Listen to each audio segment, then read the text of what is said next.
Pages from our past, stories about our future, and shelves full of ideas and facts. It's often said the public library is the foundation of democracy. Rich or poor, young or old, anyone can freely access information here. What was your name again? I'm sorry. Terrence. Okay. I'm Liz. We meet Terrence outside of the downtown library. He and the others are waiting on it to open. Do you see a lot of homeless people in there? Yeah, there's homeless people in there, all upstairs. Terrence himself is homeless. He walked here from Garden City Rescue Mission. Some of the others also told me they came from shelters. For the most part, people go in there and be quiet because they know they get kicked out or whatever. Because they want to stay warm or they want to have a place to stay. There are 4 overnight shelters less than a mile from the library. There are no day shelters downtown, so that means homeless people need somewhere to go. For many, that place is here.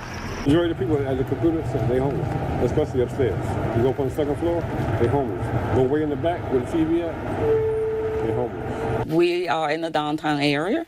This is probably one of the closest places that folks are able to walk if they're actually living in a shelter, and we're it. Michelle Fashion has spent a career upholding the core values of the American Library Association, providing all library users access to information.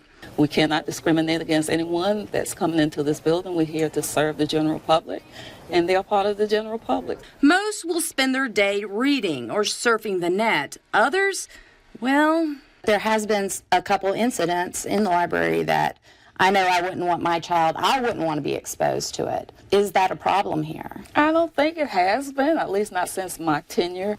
We got our hands on all of the incident reports at the library over the last 4 years, and we found this: inappropriate sexual behavior happening inside the library. As a parent, that would definitely concern me bringing my child here. Should parents be worried? Well, that's why we have a separate section for the children, as not to be where the adult areas are. But just this May, a man was caught with his hands down his pants in the young adult section.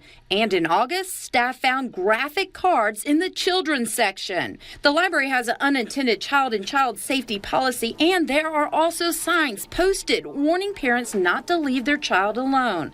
But we found not everyone follows the policy. According to library security, 5 times this year, parents dropped off their children and left them there, sometimes for hours. For it to show up on these reports, the child would have to be under the age of 9. Is there a concern about unattended children being around some adults that come through here? Well, the good thing about all of our staff is very alert of what's going on. The library pays the marshal's office $15,000 a year to provide security. That's a drastic cut from the $40,000 they spent in 2009. What is your biggest challenge right now? My biggest challenge is our budget, trying to sustain this building. Terrence's biggest challenge is trying to find a home. When I get all the way right, it ain't gonna take me but a minute because I know me. I know me. On the day I met him, he told me he came to the library to look for a job, hopefully writing a new chapter in a place full of stories, a lot like his own.